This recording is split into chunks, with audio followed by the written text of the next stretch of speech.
Return to Glory podcast, September 29th. Hunter Zarbanicki, Austin Rose, Dakota Freetag. It's no longer bye week. It's Michigan State week. But I think it's a good time to check in and see how everybody's doing this morning. We got to do that first. Austin said I don't do that anymore, and he's probably right. Dak, how are you doing? Great. Couldn't be better. No, just kidding. I had a terrible football day yesterday. Vikings looked like absolute crap, like always. But other than that, And there's more than other than that. You also lost a lot of money. oh yeah, yep, on the Ryder Cup and the Vikings. So yeah, not a good Sunday. Well, who'd you put money on the Ryder Cup? Team USA? USA. What? We told you. We literally said. I can't. He's calling me bet Europe. non-American for putting money on Europe, but he actually did wait until after day one, and we were down, so he got some better odds. And he didn't watch the Ryder Cup yesterday. We had some life there at the end, and it was kind of fun. But weren't able to pull it out. It did keep it pretty close, but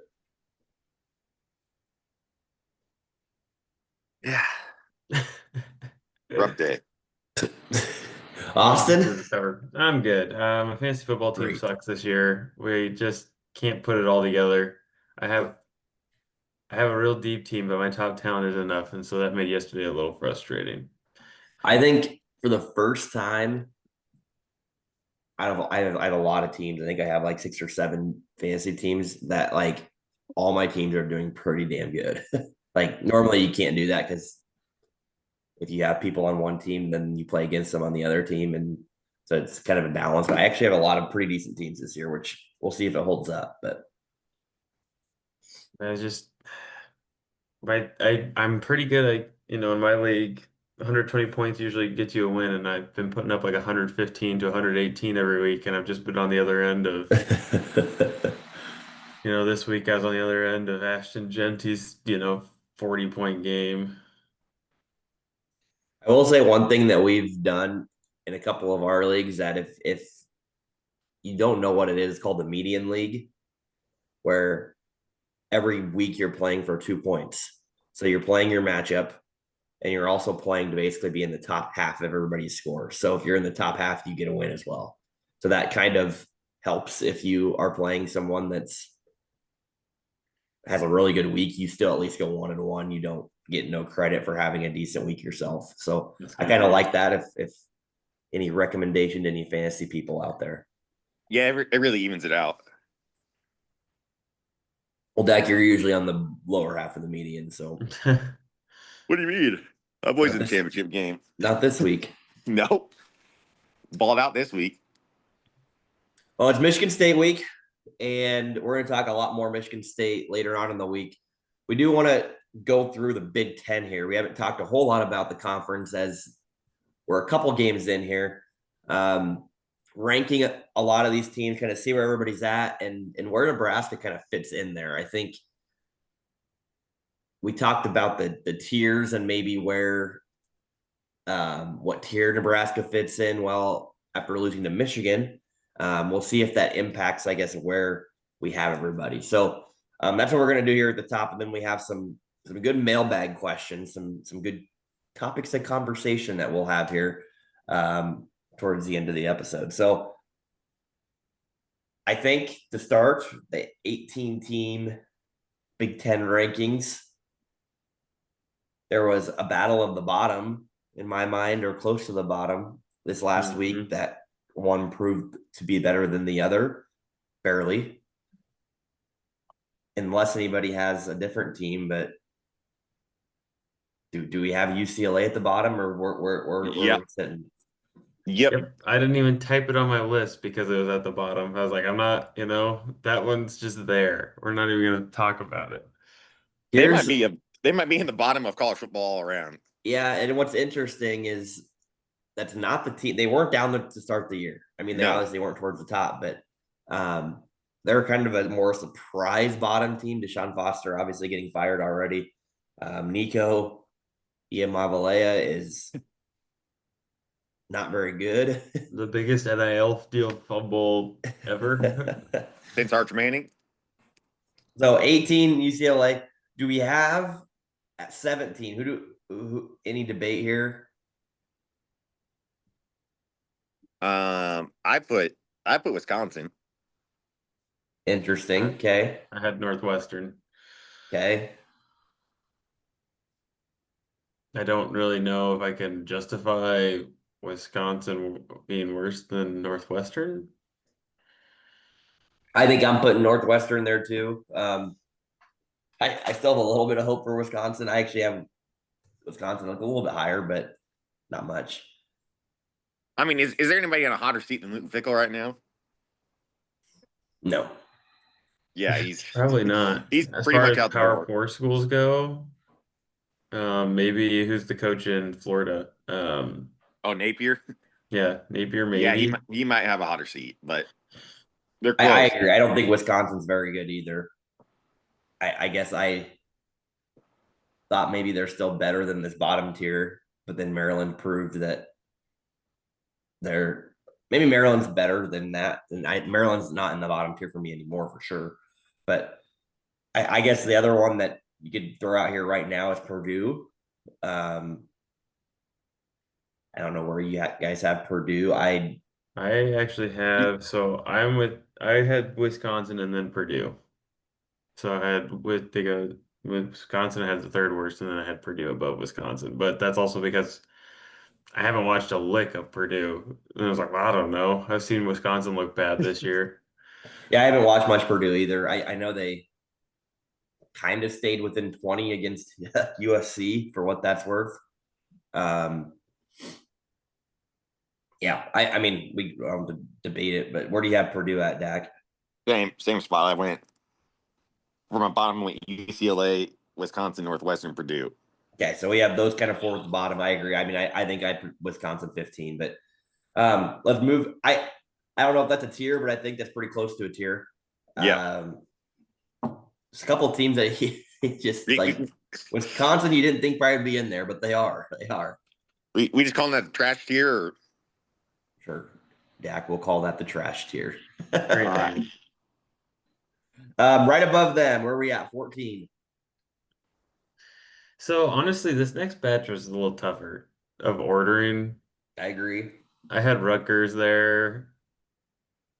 They could be better than that, but your Rutgers, Maryland, Minnesota, Michigan State kind of group, any order. They're all decent, but they're not terrible.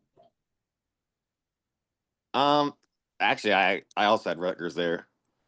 I that's only because Minnesota beat them, but I think Minnesota, Rutgers, Iowa, even they're about all the same. Like you play 10 times, I think it's gonna be 5 different results. I have Or a 10 lot different of results. people. See, my tier is pretty big here.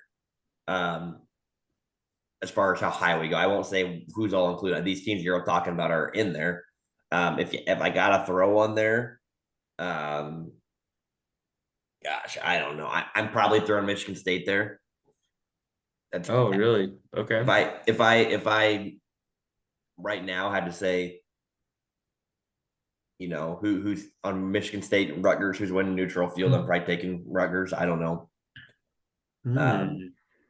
But that's how my brain's working right now. But I'll probably throw them there, and then at 13, I'm probably gonna throw. I'll probably throw Maryland still. Okay.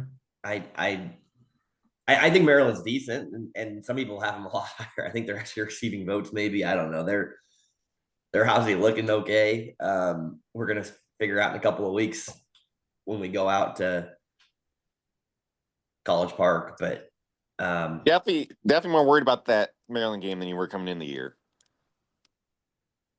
yeah, Yeah, I had Rutgers and then Michigan then State. Dak, you gotta work on that dollar. You gotta work on that dollar. You said Huh? then you were going into the year. You gotta work on that. I was talking about you personally. You gotta work on that. You had Michigan next, Austin. No, Michigan State. Okay, I think So you I said had Rutgers, Michigan. Michigan State, and then Minnesota and Maryland. I had Maryland higher than. I think Okay. Maryland's a couple further up for me. Yeah, I went Minnesota, Michigan State, Maryland. So From bottom to top or top to bottom? bottom to top. You're not high in Minnesota. No, not really. I mean they beat Rutgers, but I don't think they're that good of a team. I assume we're all baking in that there's a Nebraska bias, so we probably have ourselves higher than we should be. I I'm, I don't. Here's where I'm kind of at. So I mean I have Michigan State then Rutgers, and then or sorry, I had Maryland in there too. So Rutgers is who I have at 12. I have Maryland at 13, Rutgers at 12, and then I'm putting us at 11. okay. Wow. I I I I maybe it's a little bit of just historical performance too, where I kind of think that until someone does something extreme like Wisconsin, UCLA, poorly, or really really good the other way, Illinois. Um, I don't. All these teams, your Iowas, your Minnesotas, we don't beat them, and they haven't done anything. We haven't done anything to say we're better than them. And I mean I think we could be, but especially the lack of line play right now, I'm just like, well, I think this is where we sit. I think we sit right here at 11 right now. And we play a lot of these teams that are below us, which is nice. But we are going to get to play some of these teams coming up here. So I have us at 11. Okay. I let me number my list, but I definitely Yeah, I not. did. I was higher than 11. Because I had, so I had like Michigan State, Rutgers, Minnesota, Maryland, and then I had Illinois and then Nebraska. Oh, you have Illinois. Okay. I don't think Illinois is that good. I think we're on the same. How about this? I think us and Illinois we could. It probably like last year we almost beat them until we pissed it away. I think it'd be the exact same story this year where we would win against Illinois though. Could be wrong, but I'm, Yeah, I they I'm, just I'm gonna get myself to 8 because that's where my tier kind of cuts off. So I had Nebraska at 11. I have Washington at 10. I have Minnesota at 9 and Iowa at 8. Now, wow. my 8 through, and I'm probably going to go all the way down to 14, I think is a tier. That's my wider tier, all Yep. the way through Rutgers and Michigan State, Maryland. Like I just think all these teams right now are grouped together in my mind, and you can move them around a little bit, but I think that's the tier that we sit in just based on where we're at so far. Now we have the opportunity to climb to the top and get out of this tier because we play all of these teams in this tier basically for the rest of the year. So So I went. Yeah. I'll do bottom to top here. After Maryland, I went Iowa next. okay, can you give the numbers? That helps. Yeah, I need to number it out then. 1, 2, 3. I had Iowa 10, USC 9, which there's no bias there at all. I've always loved USC. All right, and then I have Washington, Illinois. I have Nebraska at 6, and then Michigan above that. Wow. You're really freaking high on Nebraska. Okay, yeah. I'm just gonna stop here and you're gonna talk. If you're gonna do this, you gotta talk. You gotta explain yourself. Why Nebraska number 6? Just explain. I think. Okay, get no bias. I do not think Illinois is that good after. I mean, they beat USC, but whatever. But that Indiana blowout, that just drops them big time down lower. Now Washington, I did forget about, and you said them, so I think I probably should rank them higher than Nebraska. So I just threw them on while you were talking. But other than that, so And Iowa really sucks this year. I'm not big on Gronowski, so We haven't beat Iowa. Iowa's looked at this every year, and we never beat Iowa. and you think, okay, but I think Nebraska's actually better this year because you have the quarterback. That's the main reason why I rank them so high. Okay. We have the quarterback. My bad. Base Good I catch. did it. Basically, I did it. Who has the best quarterback in this tier? And I'm gonna say Nebraska. Now I couldn't rank Michigan. I couldn't rank Nebraska higher than Michigan because they beat them. But I need I a I need guess a I need a mute button for Dax. Every time he says they, like the around the horn, Horn, like man, RIP. mute, and just he has to be on mute for. Can we get Tony Reale on here? That'd be wild. He'd be so disappointed at us just as panelists. Um, okay. So I guess, yeah, we probably should have just had this conversation in order of tiers instead of actual numerical rankings because I have a tier that it's USC, Nebraska, Illinois, Maryland. Huh. So that's interesting because yeah, you guys have like USC and Illinois in that tier. I mean, I still have them a step up above us, but no, you guys don't. So no Michigan in this tier, Austin. No, I have it with Iowa, Washington, and Michigan. I think those teams are actually really good. Iowa, Washington. Okay, this is interesting. We have some like a little bit of differences here. It's also tough because I mean we're at the point in the year where again we've only played 4 games and 2 of them have mostly been cupcakes. So we really only we're operating off of Yeah, like 2 games. but everybody like the conference is just getting started, right? So Right. everybody's just starting to play everybody. I mean, Illinois just beat USC, which I would say those two teams are very comparable. Yeah. And they won on a last second field goal there. So yeah, I to me those teams are all a little bit slightly ahead of us, and I would put like USC, Illinois, Michigan, um, in a tier together. Those 3 teams probably, and yeah, so Austin like we'll throw Washington in there. He's throwing us and Maryland kind of up there. Iowa's the one weird team too. I think everybody is like all over the place on because Dak's like the lowest of lows. Austin's pretty high. I'm still like they're still Iowa. This Iowa team is no different than the teams of the past. It is the exact same. And actually, maybe they're a little to Austin's argument, they're probably a little more scary because they're actually trying to score points this year and doing it. Right. They're not as good on defense as they've been in the past, but they're still I mean, Indiana scored freaking 120 points against Illinois the week prior, and unless last week they held them to 20. Granted, Iowa could only score 15, which I don't even know how they scored 15 because I know they had a touchdown in there. They almost, I mean, they were right there to win that game. I mean, they Right. they missed the field goal, which they usually don't do late, and then Indiana goes down and scores to win the game. So I mean, I think does everybody have Indiana at 4? Yes. Yep. Okay, I think they're not. I would not put them in the tier right below that. But I'd also wouldn't. I'm not going to group them and They're mix kind them of in in with their the own top tier three. because I think I mean, it's them and Michigan. Is that, are you going to lump them together in that Yeah, tier if you want too? to throw Yep. Michigan in that lump, you can probably.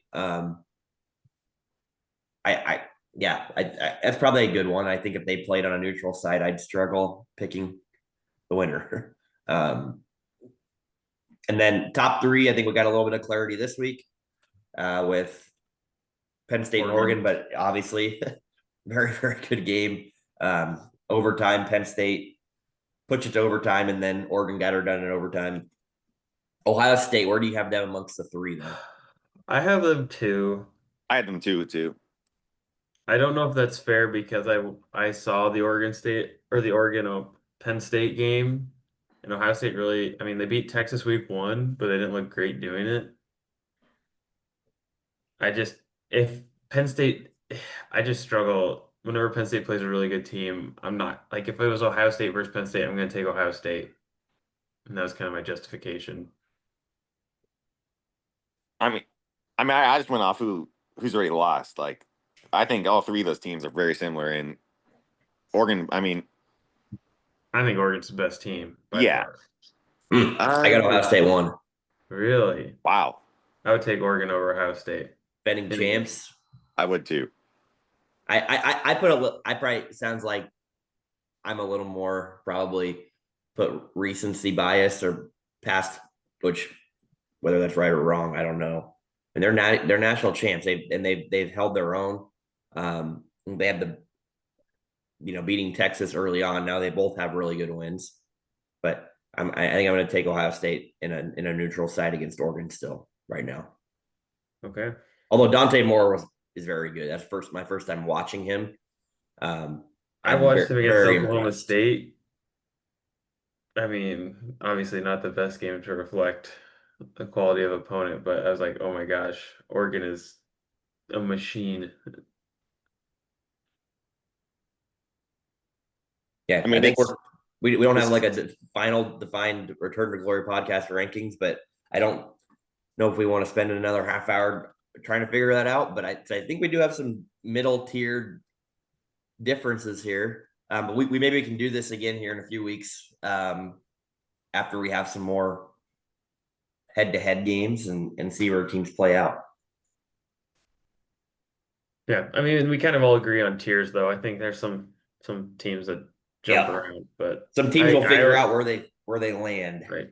Nebraska being one of them. I mean, I think we're gonna find out where we sit too here in the next 4 games. Where we're probably gonna be favored in all of them, and we'll see where we land in a few weeks. big time favorites this week. Yeah, it's 10.5 now. I think is the live line opened at 11.5 for Michigan State. Dak, we have some business to talk here at our next topic. You have already kind of failed it a little bit, but signed a blood oath this weekend on becoming a Nebraska fan that will be posted, if it has not been already, to social media. You'll see the oath that Dak signed, and he's already you want to talk about Luke Fickell being on the hot seat. I think Dak's starting to get on the hot seat here for his performance so far today on being a Husker fan.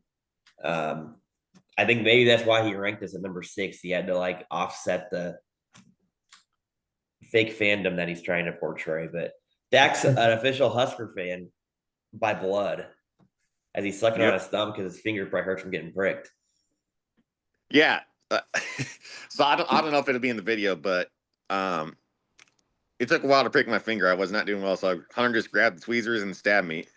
I was going to put the video in today until it took you 2 minutes to try to prick your finger on your own, and you were too scared to do it. So It's tougher than you think, Well, Hunter just grabbed him and stabbed me. So yeah, there's some good blood flowing, but well, that took a little longer too because you couldn't stay still. I had to try to get you to close your eyes and look away so you wouldn't move your hand.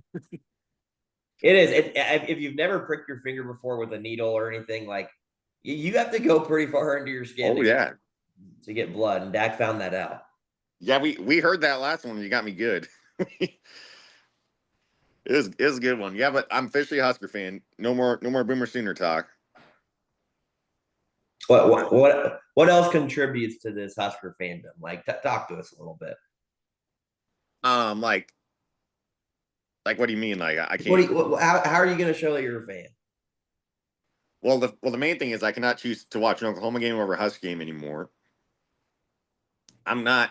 I have to wear Husker stuff every single time Nebraska plays. Which you've been pretty good at that so far, I will say. Yeah, except for this year, I wore Oklahoma stuff when they played Michigan. And then I guess I can't act like I'm an Oklahoma fan anymore. No. That's the big thing. Yep. Except for in 2 weeks when I go down to Dallas. That's the only time I'll cheer for Oklahoma. Wait, what? What happens if Nebraska, Maryland is the same time as Texas, Oklahoma? You can watch the Texas Oklahoma game. That's fine. You guys are cool about that one? Yeah, you'll be fine. I have a feeling Nebraska, Maryland has 11. Actually, that game will get announced. Game time will get announced today, I think. So Isn't that the game you're going to? Yep, I'll be out there. So that's an L. At 11 a.m. written all over it in my mind, but. And I'd say last thing, you have to focus on calling Nebraska we as he's messed up a lot. I'm doing well today on it. Now you've already messed up twice. He caught himself though, one of the times. He did just do it again as he was giving his little spiel here, and he didn't know that he did it. So In I all didn't fairness, see if he's he'd catch not, it. he's not on the team, so but he's now blood, part of the now he's now fan blood. base. You're right.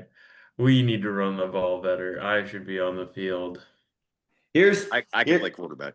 and we joke about this, but it is funny, and we talked about this. Probably it's been several years ago. Just listening to Nebraska media, or actually, I think what it started was Scott Frost when he's talking. When things go well, people use the word we, us. When things go poorly, you start to use they, them, Them.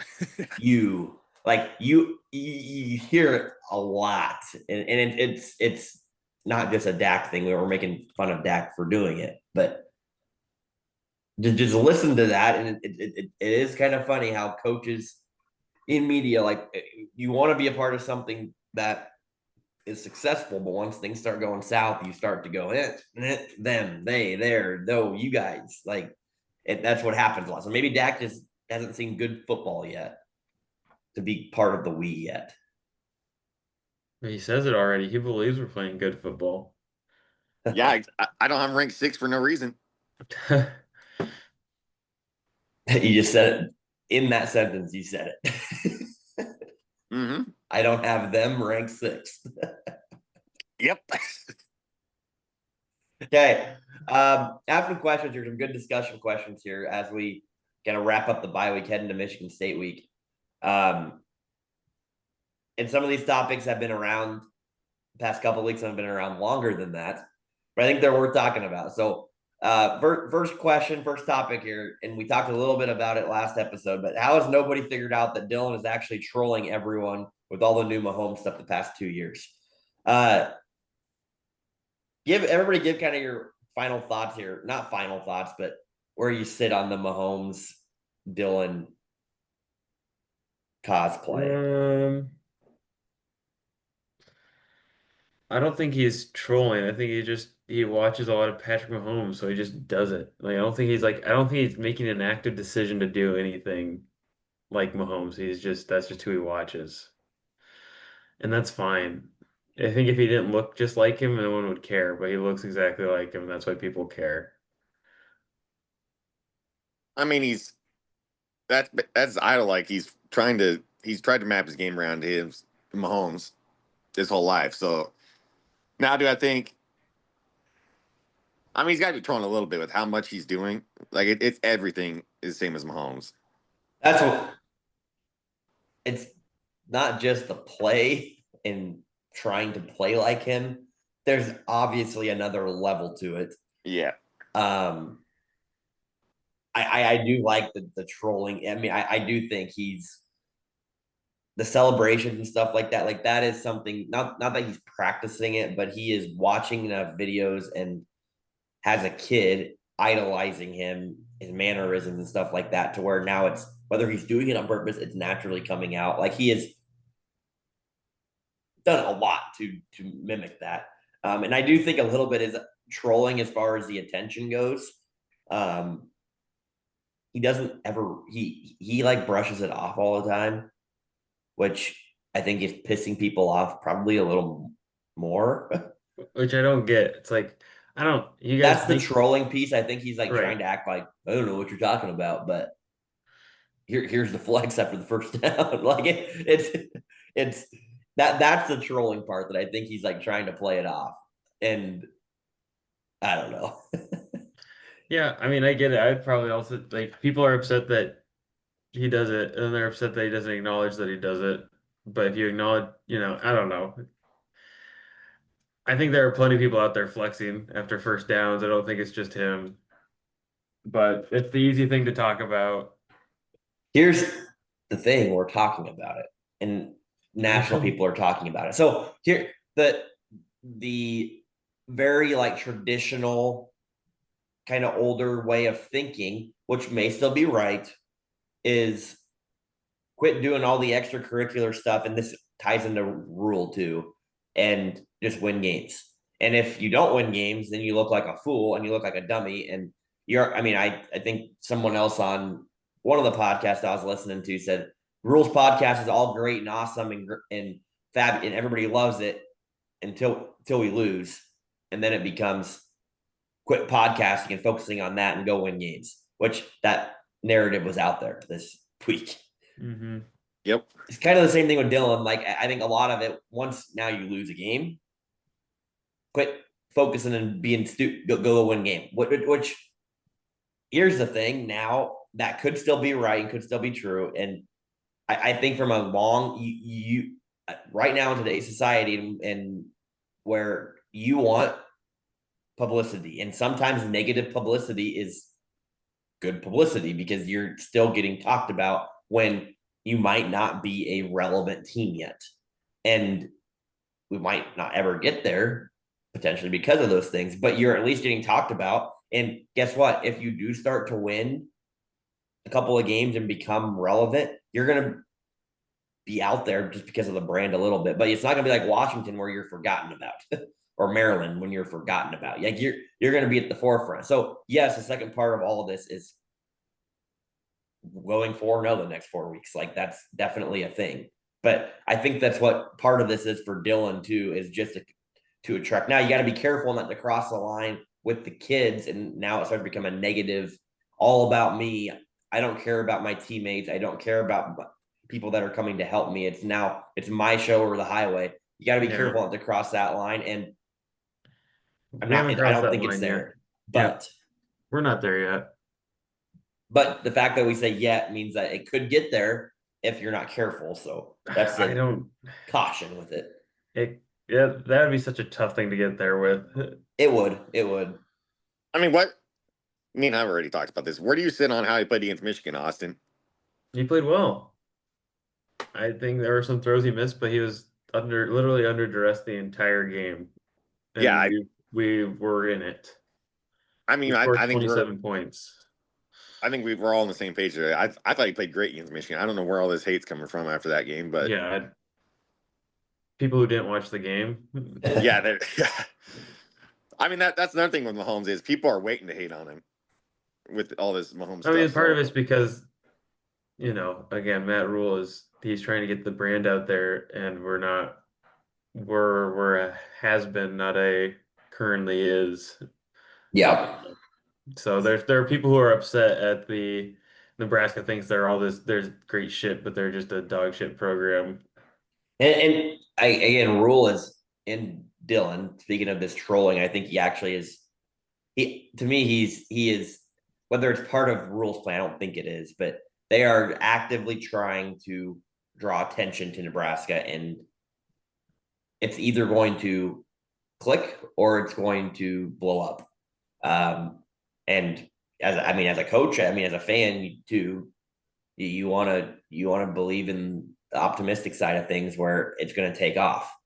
There's obviously worlds, and we've lived in those, that it goes the other way. So right now we're in the process right now. We're in the middle of it. The Michigan game was a big upfront test. Cincinnati was too, but we're gonna see is this style, this method, this approach of drawing focus to Nebraska going to work. And if it doesn't, you will look stupid. And myself included, I think maybe all of us here, if we go, for example, worst case scenario, and go 6-6 or whatever, and all this stuff, and Rule's still blabbing his mouth about, I don't know what, at that point, what you're talking about. We're going to be shut the hell up. You will. You just naturally will get frustrated. It's just how it's going to go. And he knows that. Rule knows that too. He knows that if you don't win it, he's going to look like an idiot. He knows that. That's part of his plan right now.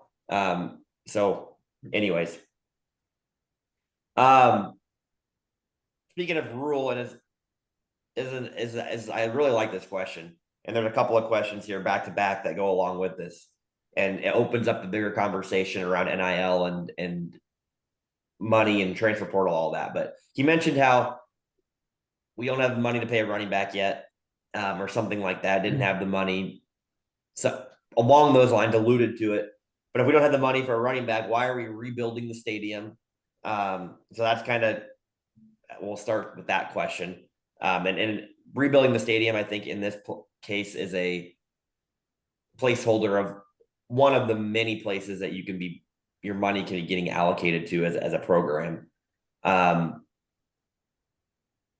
do think it's a valid question. I also think there's an element that you do have to obviously keep your stadium up to date, but to me, that's not the issue right now. And I don't think that matters right now.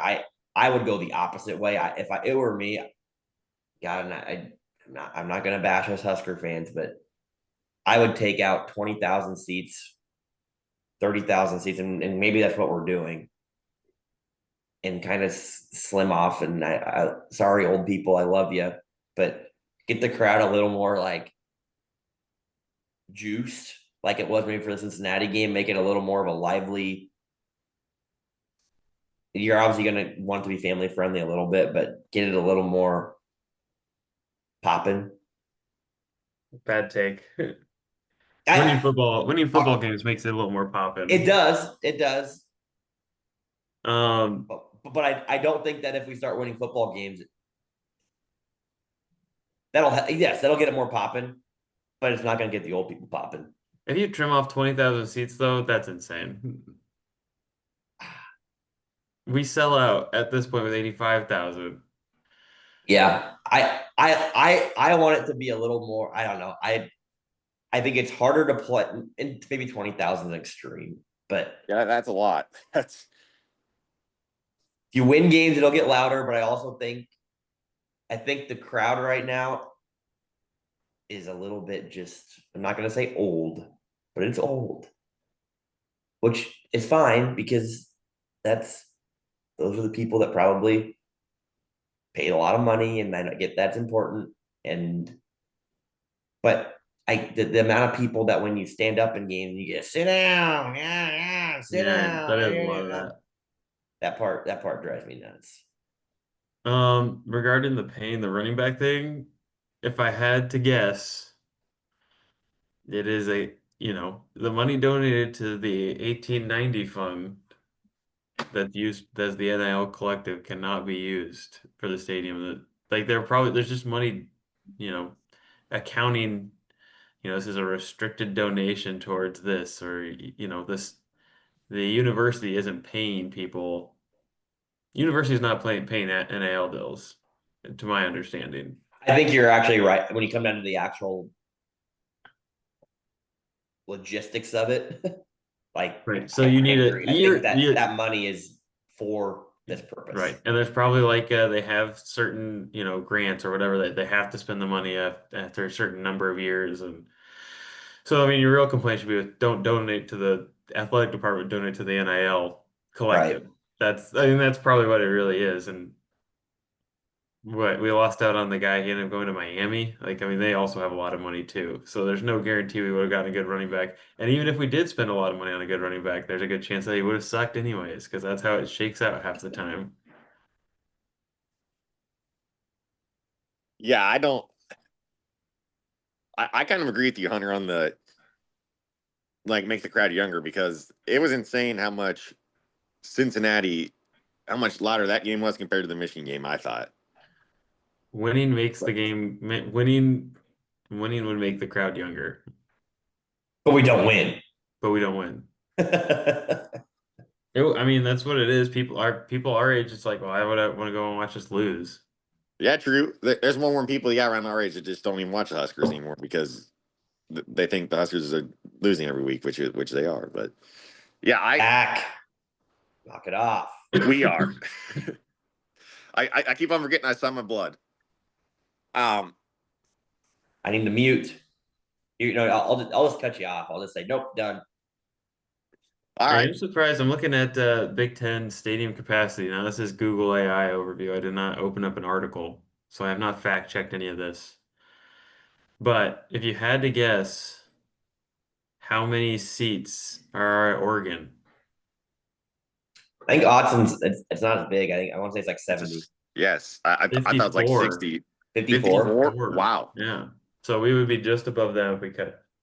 Well, I guess we'd be above Purdue at 57. What's the biggest in the Big Ten? Is it the Big House? Yes. Yeah.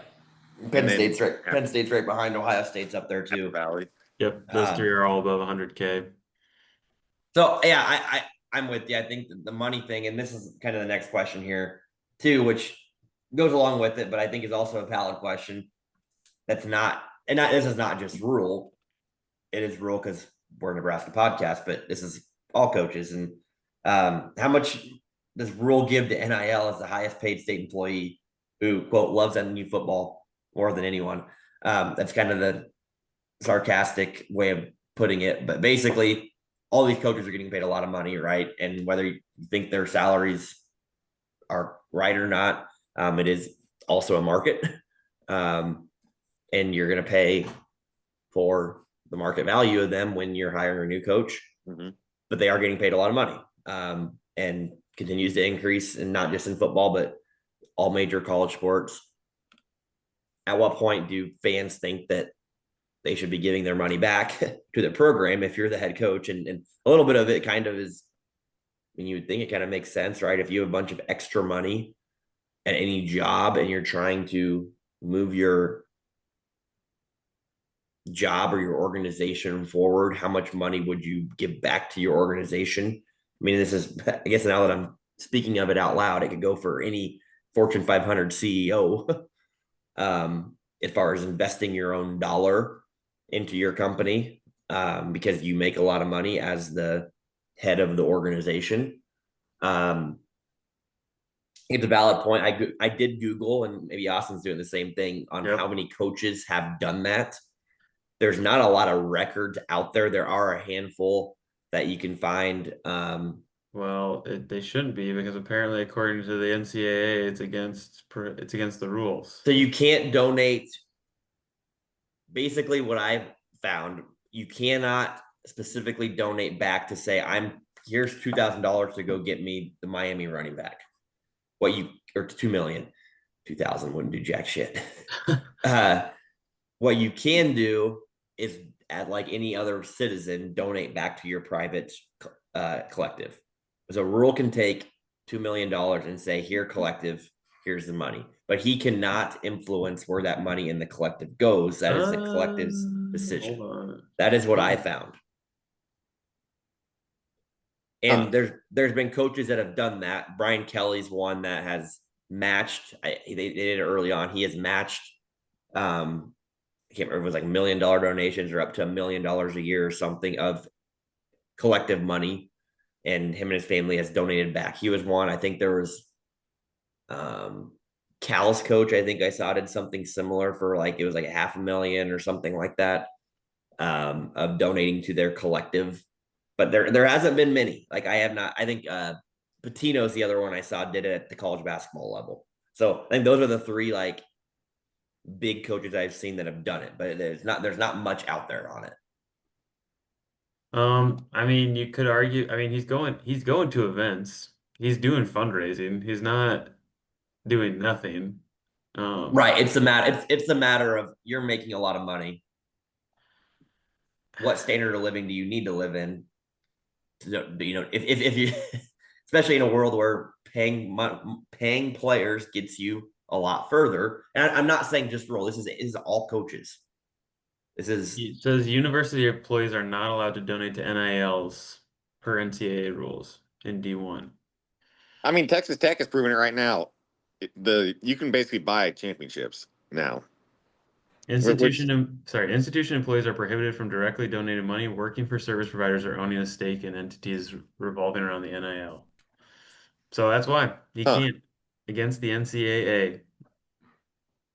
yeah. I guess my research where I did it said he could. I don't know what's right. I'm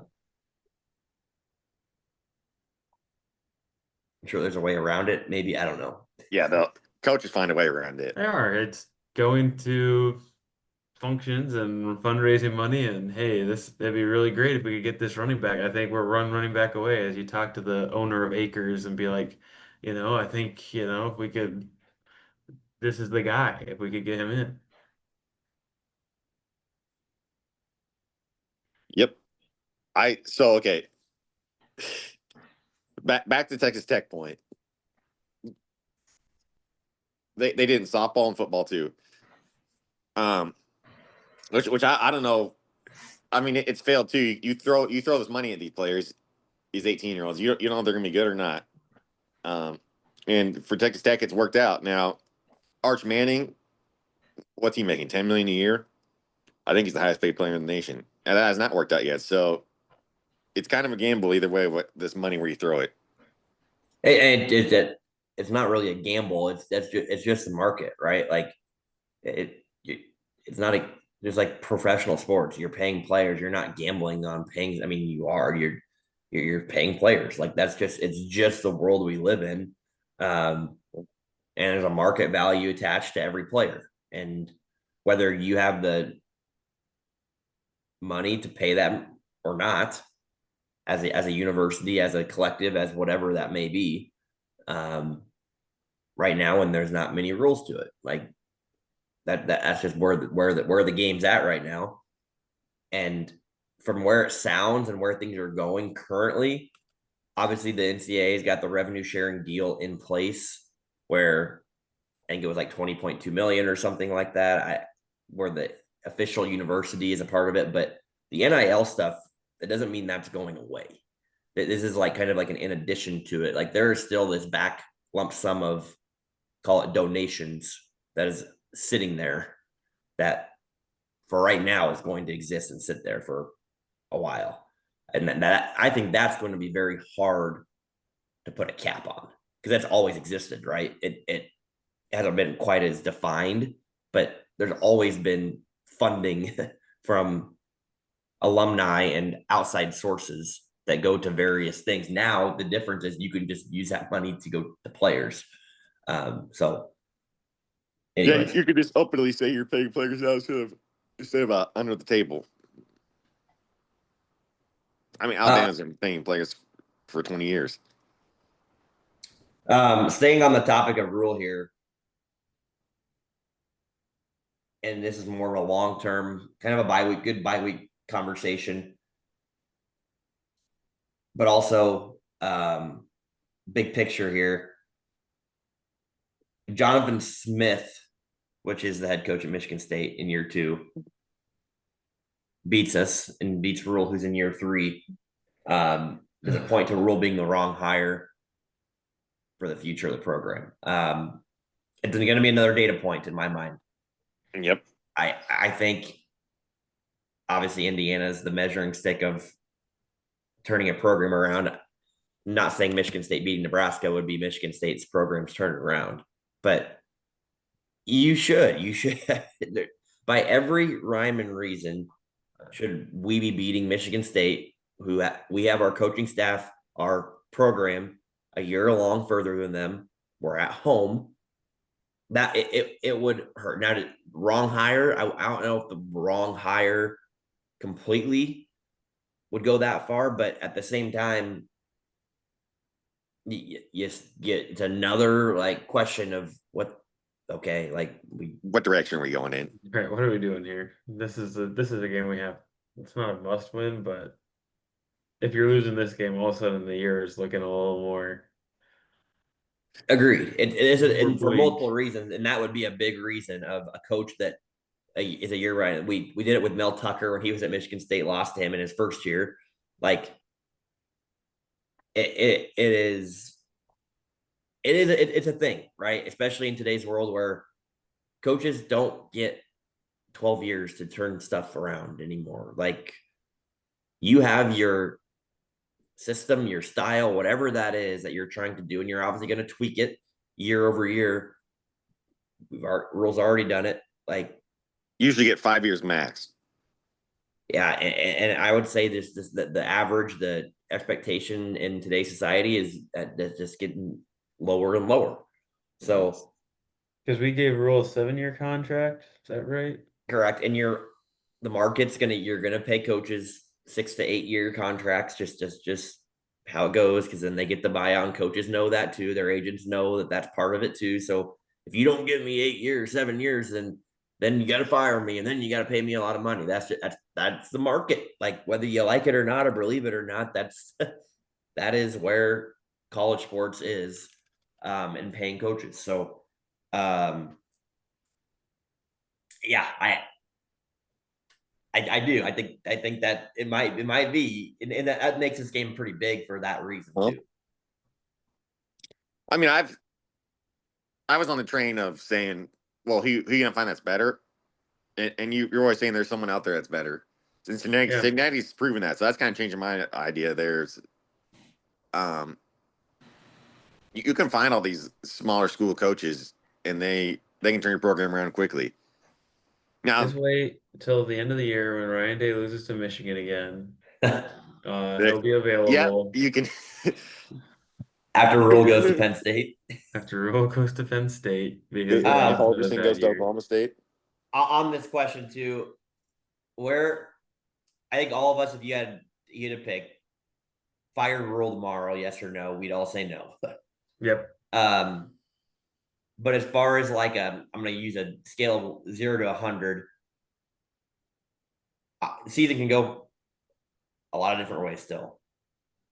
Are you 100% confident, or how confident are you that Rule will be our coach in 2026? Oh gosh, I'm like 94% confident. Yeah, I was gonna say 95%. The only 5% is if Nebraska goes like 3-9. The wheels have to fall off. Yeah, Like if we completely go just. if we lose out the year, So I'm with you guys as far as, I mean, maybe the percentage confidence that maybe I'm a little lower, but I think if we go 6-6 and 5-7, I'll say 5-7 with this schedule. Oh boy, and maybe the question isn't completely fired, but man, the wheels would have to fall off. But I do think you can see that it's there, right? It's not like it's 100%. right? But again, well, do we think it's going to happen? No, that's why we're all sitting here in the 90 plus here right now. But we'll kind of keep that in the back of our minds here. I don't want to just talk 30 minutes about it unless we need to here in a few weeks. But along that lines and flipping the other side, if we win 9 games this year, what would you give us a grade for the season? And however you get to 9, that's up to you. But if we win 9, That's better than I had hoped this year. like I don't know if I'd what say grade would you give us? um School grade. so B plus. Yeah, I was gonna say B because playoffs is, I think, an A. And nine wins, you wouldn't be in the playoffs, but that's pretty good improvement from what it has been. I like the grade. Yeah, I like that in the B range, especially with the schedule this year, right? Like to me, that would be you did what you needed to do and probably got one that it was an impressive win. Yeah. Which I looking at our schedule, maybe that's, I mean, 9-3 would be a Penn State loss probably, and I don't know, throw any other game in there. Minnesota. But that means you had a lot of other games that you kind of proved yourself that you're in this next tier. Like you're up in that Michigan tier that we talked about earlier with them. We just obviously didn't beat them.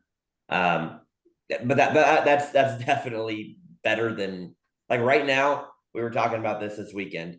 What's our season grade so far right now from what we know?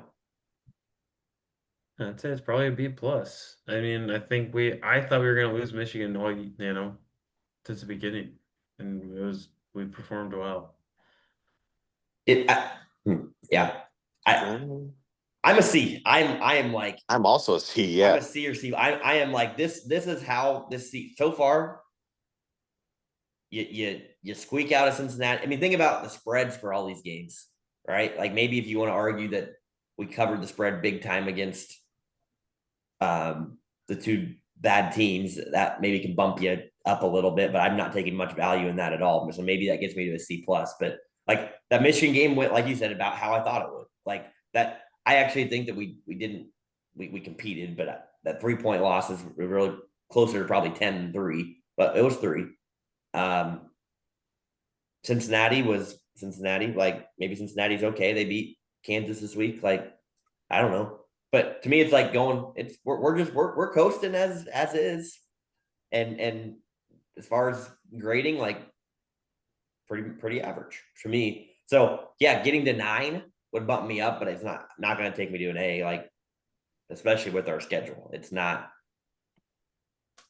It'd be a solid year. Like it'd be fine. Like I think this question is knowing who sent it, and who has this question. This conversation can open up bigger to expectations of and performances, on what you really think where we should be at versus where we are at and where we need to get to and what that timeline looks like and all of this. I think some people would you want to go the extreme with the people and the resources and the talent expect us to just be competing for national titles every year. We're not there yet. Could we get there? I hope so. No. But I think that's the goal, the end goal.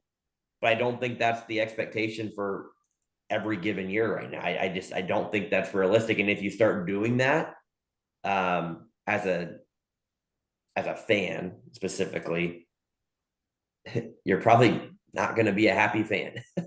No.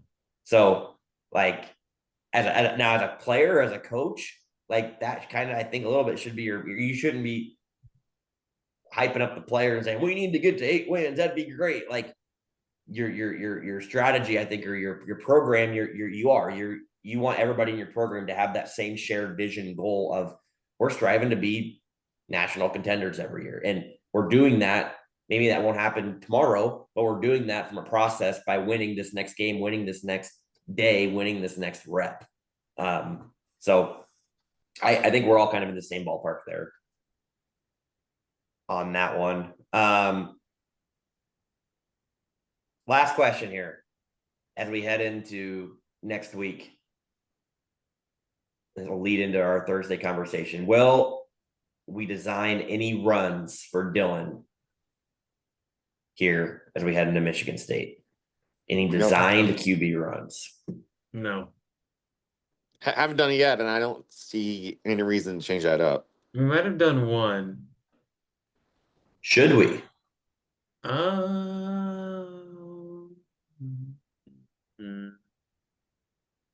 gonna say no. When do we pull out the Ohio State of last year? When is that coming? That's Penn State. Yeah. That's a break glass in case of emergency until Penn State. If we lose one of these games, and all of a sudden it's like, okay, their seat's getting pretty warm, like all gas, no brakes. This next game, we're winning it however we need to win. Probably USC though, blackout game, nationally televised at home.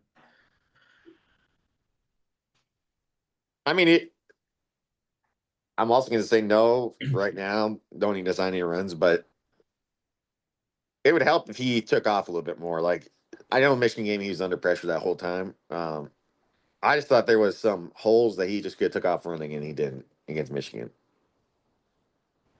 I'm with you. I think the answer to will we? I think no. I want to a lot more. I don't think that Dylan's any faster than he was last year.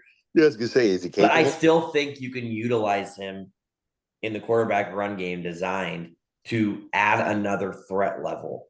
Like, the more college football I watch every year in all these teams, I was watching Brennan Armstrong and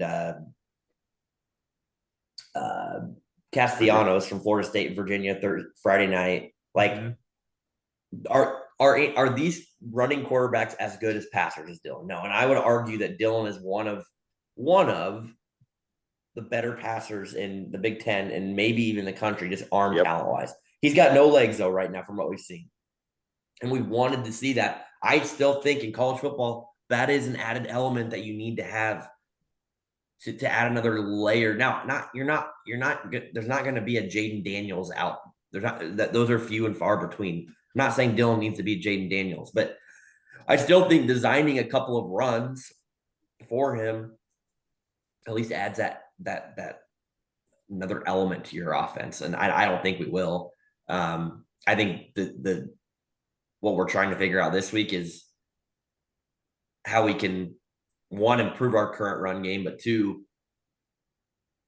use the short pass screen game to act as runs. I think that's what the focus is. I don't think it's really going to be on Dylan running. Yeah. But I just that's the one. I'm not blaming it on Dylan. I am a little bit because I think you can develop as a runner, but it's just different. It's a different level of opinion on what you think works best to win games. I think you can win games with passing quarterbacks that can't run. And I think that's what right now the coaching staff's trying to figure out how to do.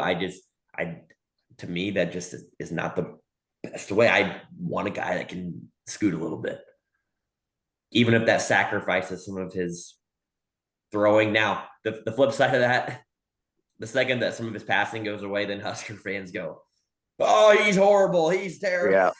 like, because again, the casual Husker fan, they don't watch a lot of football, and they think that every throw has to be like an NFL quarterback level type of throw. There's some pretty bad passing quarterbacks that are starting for Power 5 teams out there. I mean, Bryce Yeah, go watch Underwood last UCLA. week was. I mean, he missed a lot of his wide open receivers. And Not he's to be talked as famous. one of the best prospect quarterbacks in the country, right? Yeah. So that it is. It's one of those things we shouldn't take for granted the arm talent that Dylan has, but at the same time, for me, that what's hard, and I wouldn't trade him probably away for anybody. Bryce Underwood's kind of the one that my mind's torn because I do think he actually has potential. We don't know yet to be a very strong passer. But anyways, that's where my head's at there. Yeah. No, I can see what you're saying. It's one of those, but the moment he runs and gets popped and hurt, and it's like, oh, well, But apparently we have a good backup, so it's fine, right? yeah, we saw a backup against Maybe. the worst teams. Yeah. The hurt thing's a whole other element. Again, old timers, and I probably lean this way a little more, but you say, well, why we can't be scared of you getting hurt. To an extent, that's true. I But don't know there's if an you, extent to it. yeah, I think that is. you don't. It, That's why you save it for Ohio State, right? It's like this is the game. If we get hurt, that's fine. You don't want to get hurt against Houston Christian. what about Michigan State? It depends how the game See, goes, that's right? Well, I mean, it just depends on how the game goes. yeah. If we're down and we need something, maybe. But I But guess is it to me? Is it in our playbook? Right? Do we even we haven't. The have playbook's that there? massive, Hunter. It's so big. We know that. It's just parsed down this year but we're still having the same playbook.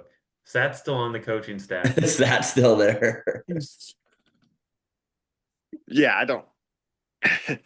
I don't see any designed runs being called, but because I'm just not sure Raul is capable of. I don't think he's quick enough to do that. You don't have to be quick. The defense just has to give you space. Right. As far as getting designed runs, like I'm just talking QB draws or QB wraps, like fake handoffs. A lot of times you don't have to be quick. It's a scheme thing. Right. Obviously you have to be able to like walk, but right. like There's 7 to 8 yards that are open and you yeah, slide. it's a scheme thing. It's not a now obviously if you're quicker it helps getting to the spot better. But yeah, that's I think more Dylan's obviously not quick. But you can call a QB draw. Yeah.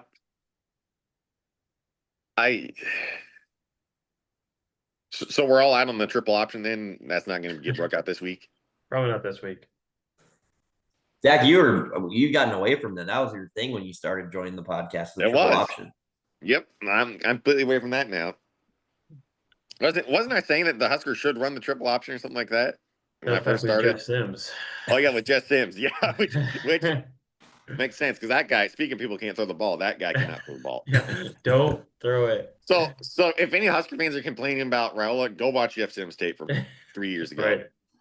I think the one thing that we take for granted with Raiola right now is, and when you brought Jeff Sims up, it gave me like scar tissue. Is you feel safe and comfortable with him throwing the ball. Like turnover wise, you don't with some of these running quarterbacks, you just you're like, oh, don't throw a pick, or even when they're running, don't fumble it. We've seen that. Dylan, you don't have that fear as much. One, because he doesn't run it, so you're not worried about the fumble. And two, you feel a lot safer. Obviously, he's had some throws that you're like, and that could have been picked or picked sixth. But I think he's got one pick on the year. And turnovers has been a big thing, right, for Nebraska football, and that's gotten a lot better. So I think that is one thing you take for granted a little bit in a quarterback like this, that you have a sense of security there from a turnover standpoint. Knock on wood so far, through the first third of the season. So okay. We will be back Thursday, talk a lot more Michigan State, what we want to see here for the first or the second conference game, I guess, but to this 4-game stretch, the first game of that, where we see what we're made of, see what tier we actually fall in. So, Dak, you want to say anything about being a fan? Last words? Well, I guess go Big Red. Okay. Go Big Red. GVR.